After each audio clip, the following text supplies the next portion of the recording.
할렐루야. 하나님께서 여러분의 삶에 놀라운 은혜를 함께 하시기를 축복합니다. 자, 우리 구약 성경에 나와 있는 많은 전쟁의 양태 중에서 오늘 아주 독특한 모습을 보게 되죠.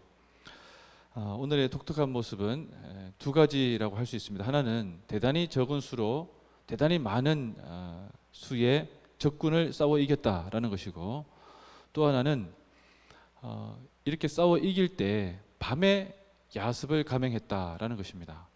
낮에 싸운 것이 아니고 밤에, 이 야습, 밤에 싸우는 야습의 원형 누구라고 했죠? 바로 아브라함의 야습이라고 했습니다. 집에서 길리온 318명을 데리고 이 아수르 5대 제국, 아수르의 5대 도시 국가를 쳐서 무찌른 엄청난 일이었는데, 자, 기드온이 그 인사이트를 받았느냐? 하나님께서 그렇게 하시는 것이죠. 자, 하나님께서 이 미디안이 쳐들어왔을 때 12만 명이 넘어가는 엄청난 수입니다. 자, 이 사람들과 싸울 때 하나님께서는 사람들의 많은 것에 관심을 두지 않은 것을 볼 수가 있습니다. 자, 사람들이 왔는데 그 중에서 두려워 떠는 사람들, 그 떠는 사람들은 돌아가라는 것이죠. 그래서 2만 명이나 되는 사람들이 돌아가고 10,000명만 남았습니다. 자, 사람들이 이 하롯셈, 이 지명이 상당히 재미있는데요. 지금 이스라엘이 진을 치고 있는 곳이 하롯셈인데, 하롯이라고 하는 뜻은 떨린다는 뜻입니다. 샘 이름이 떨린다. 원래 그런 샘이 있었는지는 알 수 없겠지만 이스라엘 사람들이 그만큼 마음 가운데 떨렸다는 거예요. 두려웠다는 겁니다. 자, 이 성경에 나와 있는 이야기에 많은 전쟁의 이야기들은 전쟁에 승리한 이야기들이 많죠. 근데 그것의 가장 핵심적인 내용은 떠는 사람들, 두려운 사람들, 마음의 이 상태가 긴장해 있는 사람들은 뺐다는 겁니다. 긴장해 있다보다는 두려워 떠는 사람들은 뺐다는 거예요. 그래서 그 자체가 두려워 떠는 사람들, 심중 가운데 담대함이 없는 사람들은 뺐다는 겁니다. 자, 그 다음에 사람들 10,000명이나 되는 사람들이 남았습니다. 이 사람들은 그렇게 두려운 사람들이 아니에요. 자, 그런데 하나님께서 뭐라고 말씀하시는가 하면 너무 많다 말씀하시는 거예요. 너무 많다. 아니, 지금 적군이 10만 명이 넘어가는데 10,000명하고 싸워도 1대 10으로 싸워야 되잖아요. 근데 너무 많다고 말씀하시는 거예요. 자, 그렇게 말씀하시는 이유가 어디 있습니까? 자, 이 모든 것에 전쟁을 하는데 싸워서 이기는 것도 좋지만 이기고 난 뒤에 결론까지도 하나님께서는 염두에 두시는 거예요. 우리는 전쟁에 이기는 것, 전쟁의 결과가 승리에 초점을 두기 마련입니다. 그러나 중요한 것은 하나님께서는 그리고 난 뒤에 그 전쟁의 결과를 두고 어떤 생각을 하게 만드느냐까지 보신다는 거예요. 자, 이 부분을 오늘 이 기도원 300용사의 아주 핵심적인 부분이라고 할 수 있습니다. 자, 그래서 하나님께서 뭐라고 말씀하시는가 하면 2절에 보십시오. 7장 2절에 같이 한번 읽어보겠습니다. 여호와께서 기드온에게 이르시되 너를 따르는 백성이 너무 많은즉 내가 그들의 손에 미디안 사람을 넘겨주지 아니하리니 이는 이스라엘이 나를 거슬러 스스로 자랑하기를 내 손이 나를 구원하였다 할까 함이니라. 아멘. 여러분, 하나님께서 전쟁의 승리를 가져오게 하시는데 이스라엘 백성들의 수가 많아서 그래도 뭐 한번 해볼 만하다 이렇게 생각을 할 정도로 수를 많게 하고 싶어 하지 않는다는 거예요. 이유는 전쟁이 끝났는데 야, 그래도 그때 네가 잘하지 않았냐? 이 얘기를 하나님께서는 원치 않는다는 겁니다. 자, 여러분, 우리가 어떤 식으로든 작전을 수행하든 또 어떤 일을 하든 결론이 나와 있는데 좋은 결론이 나왔어요. 참 재미있죠. 뭐든지 좋은 결론이 되면요, 중간에 있는 과정들은 다 극적인 반전이 돼요. 그래서 뭐 하다못해 축구 경기를 해도 초반에 막 해도 야, 그때 말이야 그래도 기가 막히게 해가지고 빌드업이 돼서 마지막에 이렇게 딱 넣었다 대단하다 이렇게 나온단 말이에요. 결론적으로는 어떤 얘기입니까? 내가 잘했다는 얘기를 하고 싶은 거예요. 인간은 대단히 아전인수격으로 자기에게 유리한 쪽으로 모든 상황을 해석합니다. 그래서 야, 네가 잘못했지만 내가 잘해서 이렇게 된 거야 이 얘기를 하는 거예요. 그래서 끝나고 나면은 논공 행상을 할 때 잘했다고 칭찬받는 사람도 있지만 실컷 열심히 하고도 안타까운 상황 가운데 빠지는 사람도 많이 있어요. 이유는 뭡니까? 내가 했기 때문이다라는 것입니다. 자, 하나님께서는 원치 않으세요. 자, 그래서 사람을 나눕니다. 자, 이 미디안 앞에서 진을 치고 있고 사람들을 따로 모아가지고 무엇인가 일을 한다고 하는 것은 두려운 것이죠. 사람들이 긴장하게 되어 있습니다. 근데 행군을 시켜요.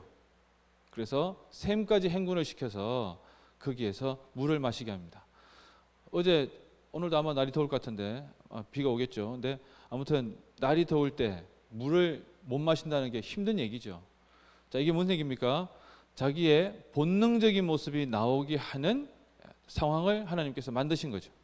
자, 그래서 물을 떠먹을 때 자기 무기를 들고 손으로 물을 떠먹는 사람이 있고 무기가 뭐가 다 필요 없고 그냥 이 샘에다가 엎드려서 물을 그냥 쭉쭉 들이키는 사람이 있을 수 있다는 거예요.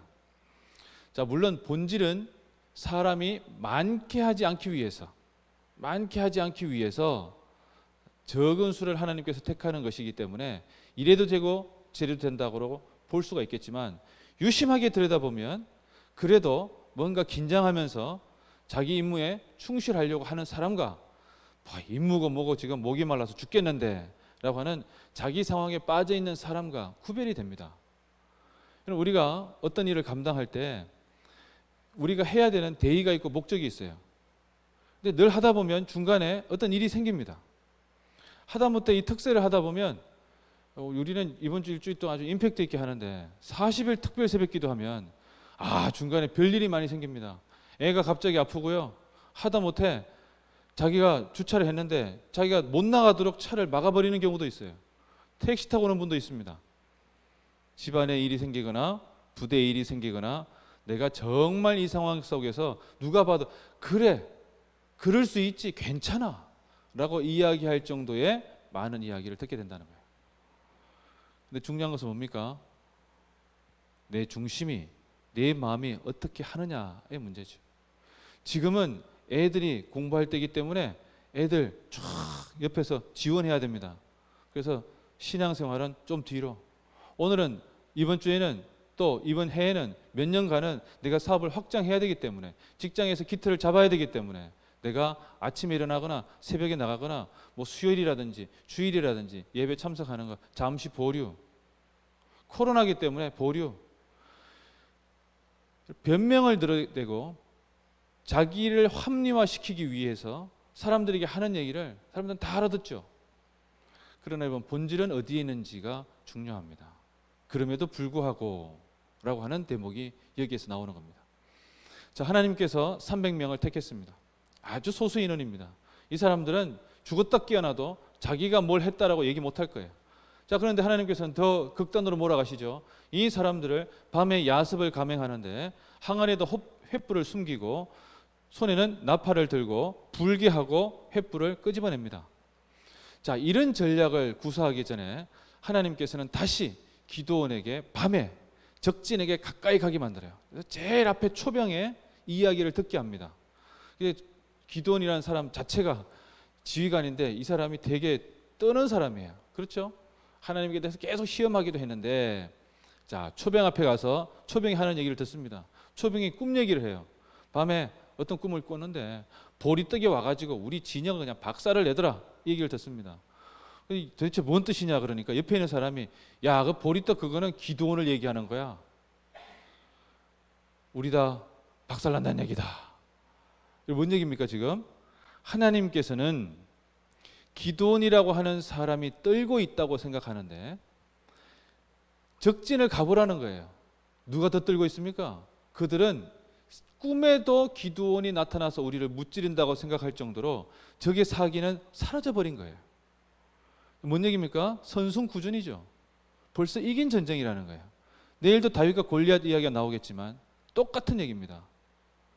그러면 하나님께서는 적진의 상황 자체를 싸워 이길 수 없게 만들고 우리가 확인하다 가게 만든다는 거예요. 그럼 하나님께서 하시는 방법이 이와 같습니다.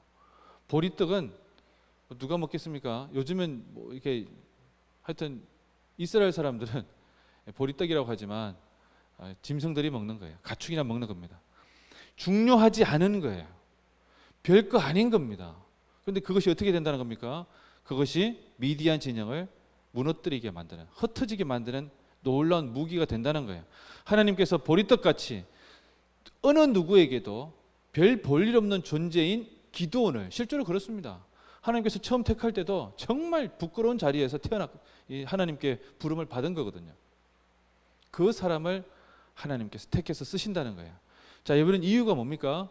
당대에 하나님을 의지하지 아니하고 자기 힘을 의지하고 있는 자들이 이방 우상을 섬기고 자기 마음대로 하는 것에 대해서 하나님께서 너희들 그렇게 하면 안 된다는 거예요. 그래서 자기 힘을 의지하는 자들의 최종적인 안타까운 결말과 하나님을 의지하는 자들의 온전한 결론을 보여주시기 위해서 기드온 300용사, 여러분 이게 수천 년이 지난 지금 2022년에 제가 설교하는 주제가 되고 있잖아요. 엄청난 얘기입니다. 사랑하는 성도 여러분, 오늘 이 본문을 통해서 우리가 볼 수 있는 것은 하나님께서는 담대한 자를 쓰신다. 그러나 자기 일을 돌보지 아니하고 하나님 일을 감당하기 위해서 무엇인가 자꾸 그쪽으로 마음을 두고 있는 사람들, 자기의 무엇인가가 노력에 의해서 무엇인가에 의해서 빛을 발하는 순간을 기뻐하는 것이 아니라 이 모든 것을 통해서 하나님의 영광을 돌리게 하는 것, 그것에 대한 관심이 있는 자들입니다. 그래서 하나님께서는 때로는 아무런 힘이 없고 당신이 할 수 있느냐고 물어볼 때 나는 할 수 없다라고 얘기하는, 야 내가 뭘 했겠냐라고 이야기하는 바로 그 사람을 통해서 하나님의 놀라운 일들을 감행하여 주신다는 것입니다. 그래서 그가 할 수 있는 말은 뭡니까? 기드온 300용사 할 수 있는 얘기가 뭐예요? 야 내가 그때 나팔을 잘 불렀거든. 그게 전쟁과 뭔 상관이에요? 전쟁에서 군악대가 이겼다는 얘기하고 똑같은 거예요. 그것도 자기가 한 번도 칼을 휘두른 적이 없습니다. 자중질환이 일어나서 이기겠다는 거예요. 그럼 22절을 하나님께서 하기 위해서 쭉 빌드업을 했다는 거예요. 22절이 뭡니까? 300명이 나팔을 불 때에 여호와께서 그 온 진영에서 친구끼리 칼을 치게 하심으로 적군이 도망쳤다라는 것입니다. 하나님께서 하신다는 거예요. 담대함으로 그 자리에 가서 목도할 수 있냐는 거예요. 적은 벌써 무너져 내리고 자기들끼리 막 정신없어가지고 싸웠는데 피야를 구분하지 못할 정도의 정신없는 상황 가운데 있죠. 지금 기드온 300용사는 어떻게 해요? 기드온 300용사는 진영을 에워쌌습니다. 기드온 300용사는 그 진영 한가운데 안 들어갔어요. 삥 둘러싸고 나팔만 불렀다는 겁니다. 한 명도 죽지 않고 전쟁에서 이긴 놀라운 전과지요. 그런데 그 모든 것의 결론은 뭡니까? 하나님 덕분이다라는 것입니다. 여러분, 우리가 전쟁을 하든 부대에서 작전을 하든 어떤 상황 가운데 처하든 결론은 뭡니까? 하나님께서 하게 하셨다. 하나님께서 도우셨다. 여러분, 이것이 우리 마음 가운데 귀한 고백이 되어야 될 줄로 믿습니다. 여러분, 그것이 택한 백성의 진정으로 아름다운 고백입니다. 오늘 이 생각을 하며 이 마음을 품고, 하나님, 제가 어떤 일을 감당하든 하나님께서 하셨음을 고백하게 하여 주시옵소서. 그 어떤 것도 하나님의 뜻 안에서 승리를 가져올진데 하나님, 그 마지막에 그래도 내가 좀 했지 이런 생각 품지 않게 하여 주옵시고 오직 하나님만 영광 돌리게 하는 복된 모든 일들 감당케 하여 주시옵소서. 우리 가정에서든 우리 교회에서든 우리 부대에서든 대한민국에서든 다들 내가 잘했다고 이야기하는 안타까운 모습이 아니라 하나님께서 하게 하셨다. 나는 보리떡 같은 존재였는데 주께서 이루게 하셨다. 이렇게 고백하는 이 시간 되었으면 좋겠습니다.